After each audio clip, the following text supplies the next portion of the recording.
Lihim ng iha. Hi, Pangga! Partner! Oras muna natin, 8:19 ng magandang umaga. Siyempre naman, ikaw pa rin po yung nakikinig sa number 106.7 Energy FM. Pangga, huwag sabihin radyo. Sabihin mo. Energy! At syempre, welcome po sa Lihim ng Liham. Mga nanay, mga tatay, mga kuya, mga ate. Mami ko, daddy ko, Lihim Ay. ng Liham po all the way till 9 in the morning. Kasama po si Jimbo and si Welcome. Lindsay. Welcome to the show. Welcome po. Pasok lang mga suki. Oh. 20 pesos lang. Oo. Shaman yan, shaman, no? Shaman, Oo. shaman. Huwag po kayo masyadong madamot sa sa upuan. Correct. Upong pang isang tao lang. Ayan. Minsan kasi upong 5 eh. Ipitin po yung mga puwit. Huwag kayo mag-split. Ay! Mali! Mali! Split ka dyan. Nag-split doon sa Nag-split? sa sasakyan, nag-split ka doon Diba? sa jeep. Paano yun? Para may lumilipad na Nakikita ko naman. may lumilipad dyan sa... Baka makain ko na naman to. Kaya ha? nga. Anyways, Sige. partner, yung kwento natin ngayon, pero, although hindi siya nabanggit doon sa story, partner, ghosting ang naganap. Roasting. Pero meron naman At may siyang... history. Oo, kumbaga meron nga siyang rason kung bakit niya ginawa yun. Oo, tama na. Pero kapag halimbawa, partner, ikaw yung naargabyado, ikaw yung nasaktan, magiging acceptable pa ba na mang-ghost ka? Kasi ganito, depende nga sa sitwasyon. Like for example, kung may halong cheating, Oo. kasi kapag mahal mo isang tao, bibigyan mo pa rin ng second chance eh. Diba tulad niya, nagpatawad siya eh. Nagpatawad siya pero hindi siya naka-move on, partner. Yun nga lang. Kaya nga sabi ko nga, kapag ikaw magbibigay ng second chance, make sure na talagang kakayanin mo. Oo. No? Oo. Although may history kasi ang hirap kasi niya na Mahirap. pagbibigyan mo siya ng second chance pero ang nangyayari i-open up po na naman ulit sa kanya yung mga ginawa niyang kalokohan noon.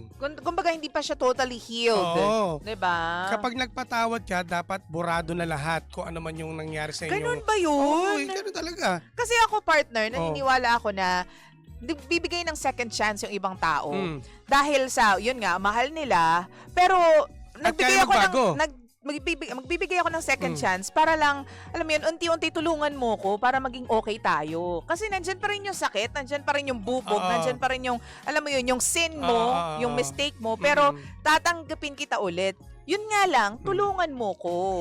Yun naman talaga dapat. Mm-mm. Magtutulungan kayo at Oo. itatama mo yung pagkakamali niya. Oo. So, ibig ko sabihin nga na sana, wala naman sanang magkaroon ng sumbatan. Kasi karamihan dyan, kapag nagbigay, pag may history ng cheating, Oo. sabihin, ano ba, kahit sabihin natin, nagpakita siya ng pagbabago.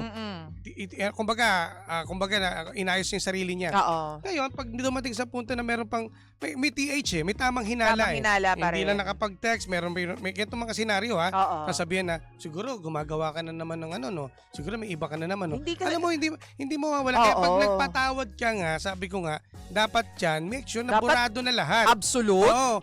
Ganun talaga. Kasi kung ganyan pa rin at lagi mong nasa utak mo, kumbaga may lamat eh. Oo, may lamat. Kung lagi na magiging kutob mo na may ginagawa na naman panibag, magiging okay ka tapos biglang may pagbabago na naman, sasabihin mo na may cheating na naman. Ay, wala mo na lang. Huwag mo na lang bigyan ng second chance. Ako kasi, partner, doon sa part na nasaktan kasi ako doon sa part na hindi ko alam kung anong ginagawa nila, kung paano sila nagiging masaya.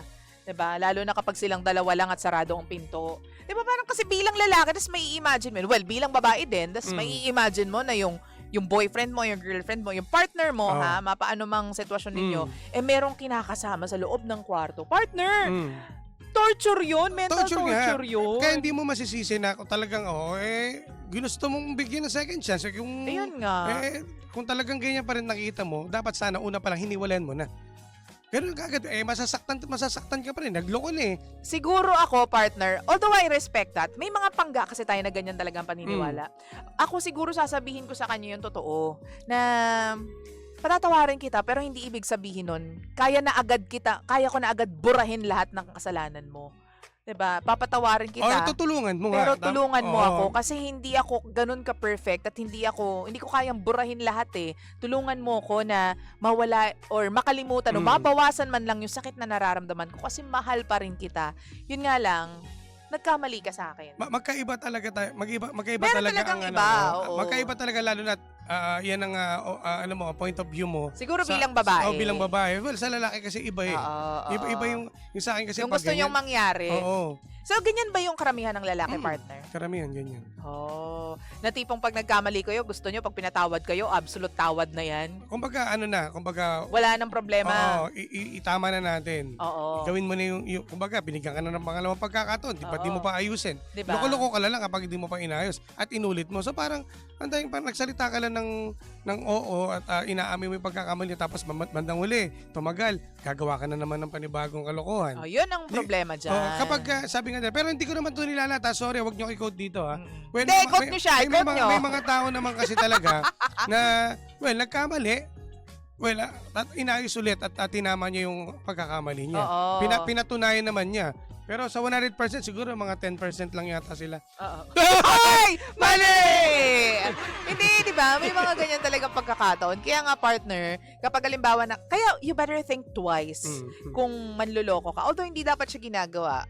Kung alam mo yon, siguro madadapa ka, tao ka lang, sasabihin ng iba, tao lang ako, nagkakamali ako. Siguro, wag mo nang hintayin yung part na bibigyan kanya ng second chance. Itama mo na yung first time pa lamang. Diba? Tsaka hindi ba siya nakonsensya yung babae? Mukhang okay naman tong Mukhang okay naman. lalaki. Well, hindi naman tayo. Baka Makati. Sino ba tayo pa? Hoy! Mali! Hindi mo siya i-judge agad. Sasabihin ko pa lang, hindi pa tayo, hindi natin alam kung paano siya, kaya hindi tayo pwede mag-judge, diba? Pag ganyan may mga istorya, alam mo, wag mong kawawain sarili mo. Pag hindi na talaga masaya ang isang relasyon, tulad niyan, lalo na may halong cheating, wag na. Kasi ikaw talo dyan. Ang karamihan na sasabihin ng mga kaibigan mo, pag ang lalaki kasi nakipagkwentuhan sa mga tropa niya, pare, naman ba si nagloko ganyan. Alam ba sasabihin nila, mga advice ng mga lalaki? Pare, marami pang babae dyan. Marami pang babae na karapat dapat mong mahalin. Ganyan kayo pag nagiinuman? Oo. No? May ganyan? Kasi, ganito sabi ko sa kanya na, Paano ba? parang hindi ba? Parang hindi bagay. Mali. Seryoso dyan. Mali. Oo. Sige, ito na lang. Tropa ko si Jason.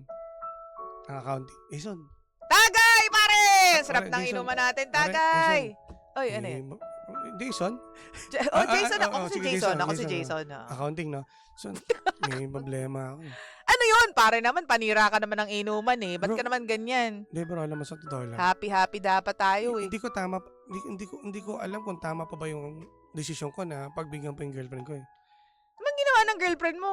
Sensitive mo naman, para ka hindi lalaki niyan, pre. Hindi sa pagiging sensitive.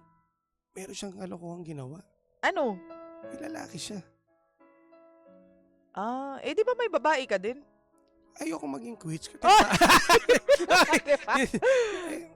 Ano lang sa akin eh. So, parang iba pala yung pakiramdam no na binigay mo lahat sa kanya. Tapos, yun pala, hindi pala siya masaya. Nakuha pa magloko. Pare. Ano bang magandang dama kong gawin dito? Kasi bigyan ko ba siya ng second chance para maayos namin yung relasyon namin? Mahal mo pa ba?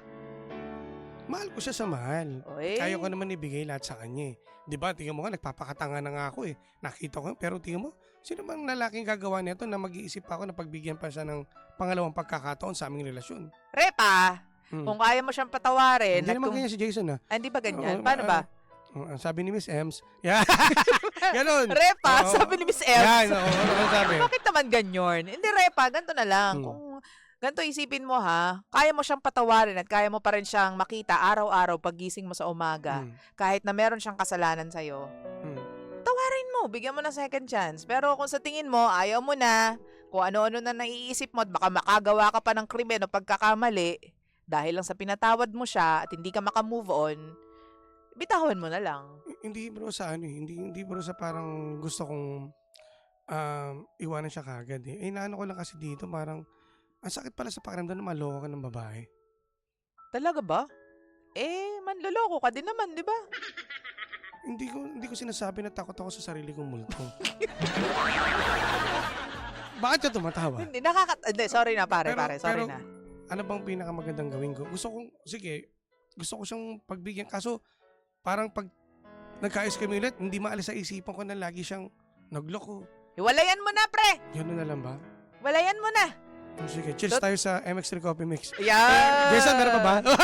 Hindi, may ganun eh, di ba? Na parang gusto kong pagbigyan pero may kung nasa ganyan kang sitwasyon, may pagkaalinlangan, wag mo na ituloy. Pero hindi ba mas matapang partner yung mayroon kang pag-aalinlangan pero susuong ka pa rin no matter what?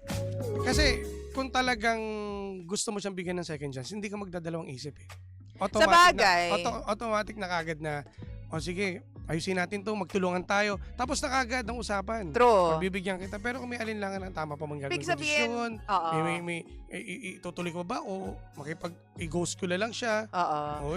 Pag ganyan, hindi pa 100% sigurado. Kung Feeling ganyan, ko, iwalay ka partner, the moment na magdalawang isip ka na. about sa desisyon mo, ibig sabihin nun, negative agad yun. Oo, ganun. Kasi kapag meron kang gustong mangyari sa buhay mo, go for gold ka agad, alam mo agad na hindi, gusto ko nandito to, gusto ko ito yung gagawin ko. 'Di ba? Gusto ko siya. Kumbaga, Walang pagdadalawang isip eh. planchado na agad, planchado ayos agad na sa isip agad, mo. lahat. Oo. Naintindihan ko naman yun. So kung nagdadalawang isip ka, ibig sabihin, hindi ka sure, Oo. negative. Negats pa rin. Oo. Negats. Kung tatanungin naman tayo itong dalawa Mm-mm. ni letter sender, Oo. ang may papayo ko, iwalayan mo na lang. Ay, walayan na lang. Wag na ituloy kasi marami pang iba dyan. Marami pang ibang tamang babae para sa'yo. Para sa akin, para kay Jimbo yan, para sa akin kung ganun ka katapang at ganun kalakas yung dibdib mo para patawarin siya, tapos araw-araw na makikita mo siya, nandyan yung sin na nakikita mong ginawa niya. Pero Susumbat. kaya mo pa rin siyang yakapin, halikan, despite all that, despite sa nagawa niyang pagkakamali sa'yo, then go for gold. Bigyan mo siya ng another chance. Ganyan. Pero pag hindi na talaga kaya, wag na lang. Diba? Bibigyan mo siya ng pangalawang pagkakataon. So merong timeline kung kailan. Oo, hindi naman kasi... Isang buwan? Hindi, bibigyan ko siya ng another pagkakataon, pero tutulungan niya akong makalimot sa problema doon sa sin niya. Kung hindi ko alam kung hanggang kailan ako magiging hindi okay, we'll figure it out together. Ang hirap talaga. Sa Ang totoo lang, mahirap. napaka risky ng pagbibigay ng second chance sa isang True, tao. partner. Naintindihan ko naman yan. Pero ang tao, kapag nagbago nga at pinaramdam naman talaga, ito naman yung in other side, no? Parang pag nagbago yan, sana naman isipin nyo na totoo talagang nagbago siya. Oo. Hindi yung sabihin na pinilit mo lang. Oo. Pinilit mo lang magbago. Iba kasi yung pinilit mong magbago sa nagbago ka na talaga. Oo. Anytime kasi pag pinilit mo magbago, anytime pwede kang mag-switch back Yes. dun sa totoong self Exactly. mo diba? Totoo yan. Diba? Totoo So, yan. dapat choice mo siya, yung buong pusong choice mo na Yan. magbabago ka. Hindi yung napilitan lang. Diba? Uy, basa tayo ng mga Sige. comments, partner. Kahit ilang piraso lang, tapos switch po tayo sa ating Facebook and TikTok in just a bit. Wala na daw pala eh. Sabi niya eh. Meron daw. Meron ba? Oo. Sige. Ito, sabi ni Sir Rain DV, pabati naman po dito sa HK, maulang umaga po sa iyo. Sender, don't settle inside the relationship because you love her. Set yourself free. Mahirap manatili kung may worries ka about cheating. You will find someone much better rather than hurting and accepting lies about your relationship. Set yourself free until she realizes her loss. Tama. Ito sabi ni Kuya Mario. Oy! Santos, napakaraming babae para magstay sa isang babae kaya dapat iwanan mo na yung girlfriend mo. Ayan. Sabi naman ni Arch, my friend, it's obvious na meron ka pang mga unresolved resentment and mistrust. Sorry bro, pero at this point, ikaw ang may problema. Dapat gumawa ka ng paraan para ma-process mo yung mga issues mo nung nagkabalikan kayo. Why bother taking her back if you can't move on? Tama nga naman. Ito, partner, sabi ni Rems. Ito. Hello, DJ Lindsay and Jimbo. Yes. Mahirap po na maka-move on kung may doubt pa rin Oo. sa relasyon. Tama po kayo na mas masarap mabuhay nang wala kang iniisip, makakagalaw ka or makakakilos ka ng masaya. Kaso may mga tao po talagang judgmental. Diba? Shoutout daw kay Rems QC. Good morning. Good morning po sa inyong lahat dyan. And the last, sabi ni Ate Tess Manalo, kung ako sa'yo boy, tulungan mo na yung iyong sarili para malaman mo kung okay ka na. 'Di ba? Tapos, libangin mo yung sarili mo o magtrabaho ka at huwag ka munang magjojowa. Yan. Yan. Kumbaga, ayusin mo muna yung sarili mo. Yes. Tsaka yung mukha. Hoy! Mali! Hindi Bakit naman yung mukha? Hindi, parang kasi lagi si Mangot eh. So, Stress day. Para pakita mo sa kanila na fresh ka. Na fresh ka. Hindi ka haggard, hindi ka stress. So Tingnan. true, diba? Sige. Yung iba sa online natin mabasahin, partner. Oo, so wag po kayong bibitaw sa lahat po ng mga nasa radyo. Sige lang po, tuloy-tuloy lang po tayo. But for now, sa sound trip po muna tayong malala at mabisang-mabisa. Habang may pinapatay na lamok si G. Natatakot kasi ako Baka makain na. dalawa to eh. Yung isa nalunok na ni Sheena eh. Ay! Sa akin. Ano ba? Ay! Ay! Mali! Sige. Diliha, sa lahat naman po ng mga nandyan po sa aming social media pages, dyan lang po kayo, wag po kayong bibitiw. Dahil susunod na po si Sheena! Dito lamang yan sa number 1, 06.7 Energy FM. Hangga, wag mo sabihing radyo. Sabihin mo! Energy! DJ Lindsay at DJ